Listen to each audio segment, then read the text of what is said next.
அதிகாலை. கிராமம் இன்னும் முழுக்க விழிக்காத நேரம். கோவில் திருவிழா உற்சாகம் காற்றில் கலந்திருந்தது.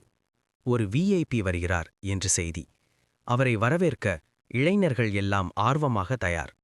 டைரி மில்க் வாங்கியாச்சா? ஒரு இளைஞன் கேட்டான். பொறுப்பாளர் மனதிற்குள் சிரித்தபடி, இல்லை, வாங்க முடியல, நீ வாங்கிட்டு வா என்றார். இளைஞன் உடனே போய் ஒரு டைரி மில்க் வாங்கி வந்து கொடுத்தான். பொறுப்பாளர் அதை பார்த்து, சரி, வைத்திரு என்றார். அதிகாலை பஸ் நின்றது. விஐபி இறங்கினார். அனைவரும் மரியாதையுடன் நின்றார்கள். அந்த நேரத்தில் பொறுப்பாளர் தனது கையில் மறைத்து வைத்திருந்த பெரிய டெய்ரி மில்கை விஐபிக்கு கொடுத்தார். ஆனால் இளைஞன் வாங்கி வைத்திருந்த இன்னொரு டெய்ரி மில்க் வழங்கப்படாமல் நிறுத்தப்பட்டது. இளைஞன் தனது அறியாமையை எண்ணி வெட்கப்பட்டான். பலர் சொல்லியும் நாம் கேட்கவில்லையே என்று. அப்போது அந்த விஐபி லேசாக புன்னகை செய்தார்.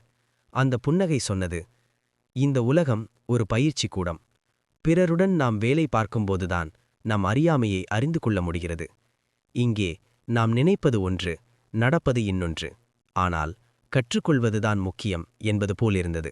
இந்த கதை பிடித்திருந்தால் லைக் பண்ணுங்க, கமெண்ட் பண்ணுங்க, சப்ஸ்கிரைப் பண்ணுங்க.